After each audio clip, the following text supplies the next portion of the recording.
Hello, I'm Richard Ridge for BroadwayWorld. The new musical Almost Famous, which is based on Cameron Crowe's beloved film, is in previews here at the Jacobs Theater, where we drop by to meet the company before their November 3rd opening. You're about to open on Broadway, my friend. How does it feel? It's wild. My heart is just thumping away here. I'm just still blown away when I walk into the theater and see what's happening here. Okay, so it was your mom who introduced you to the theater in the first place. She did. What was that like? Was it the Old Globe? It was the Old Globe in San Diego. We lived right across the street.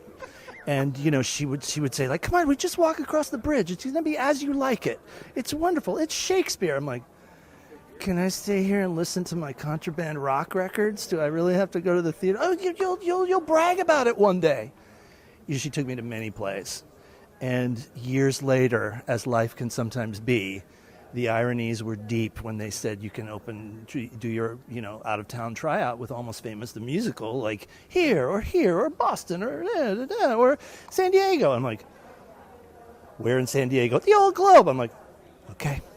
You know, I used to go to Shakespeare at the Old Globe, so totally bragging. How did this all come about for you to write, Tom? Well, thankfully, I got called in to meet with Cameron and our producer, Leah Volek, and I was just looking forward to getting in the room and telling Cameron what his writing has meant to me. Of course, I wanted the job, but it's a conversation that I've been dreaming of having. And I joke, thankfully, I said enough good things that I was hired, and we hit it off immediately. I think one of the first emails he sent me was he was up traveling in Canada and was at Neil Young's house, and I thought, I'm really working with Cameron Crowe. This is unbelievable. And you mentioned this room at the Sony building, the Red Room, the picture of Glenn Gould on the wall. We wrote a number of songs in our first session. That first meeting happened in the summer of 17. So in the winter of 18, we wrote 5, 6, 7 songs that are still in the show to this very day. We are so excited. It's like coming home. It's like we waited so long to finally get to make our way here after the out of town in 2019. And like the stalled plans of pre-pandemic, and then after everything that happened to have like come back last fall with Waitress, and then to finally like get to do a brand new Broadway show in a Broadway theater is just the freaking dream. It doesn't get better than this. There's nothing like having people in seats giving tactile feedback the second you say something, the second you feel something. I've missed it and I was craving it, and I mean, the Jacobs is such a phenomenal space because it's so intimate. It feels like we're all together in the storytelling, and it's incredible. I mean, I couldn't pick a better show to be my first Broadway show. That's it. Broadway debut. This story about the love of music, but also about family, to be the mom, or as I'm known in this building, almost mom to everybody. I have so leaned into being the mom on stage and off, and also I'm a mom in real life now. That has been an extraordinary, it feels so serendipitous, the sort of motherhood of it all, and the beautiful symbiotic nature of doing a show where if I wasn't a mother off stage, I wouldn't be able to be as good a mother on stage.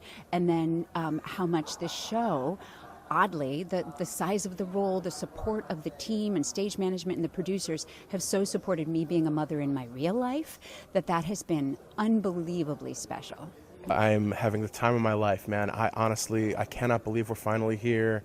All of the last 4 years of work that we've done to develop this show are finally coming to fruition, and I'm just so honored to be able to share it with the world finally. I mean, 10 out of 10 of excitement. It's just such a privilege and a pleasure to go from a conversation with Leah, the producer, in 2015, I think, where she said, what do you want to do? Here are all the films that I've got at Sony. And me say, hey, how about Almost Famous? And Leah was like, funny you should say that. I'm talking to Cameron right now, but he's not quite sure how it would go. And over the next few months, we got together. We had such a great conversation. We really connected. And so here we are in the Jacobs during previews for this show that's been so beloved. The process has been so fantastic. All of the challenges have been great opportunities, and yeah, here we are. We're sharing it with audiences. They're rewarding our hard work. It's great fun. I am beyond excited. I mean, I feel like I keep on having these conversations with my 13-year-old self, being like, we did it. We actually did it. We're here. And, you know, we were thinking that this was going to happen in November of 2020. But now I'm kind of, with the way that I feel and how self-assured I feel and how ready, and I feel like I have so much support from the Broadway community on a whole.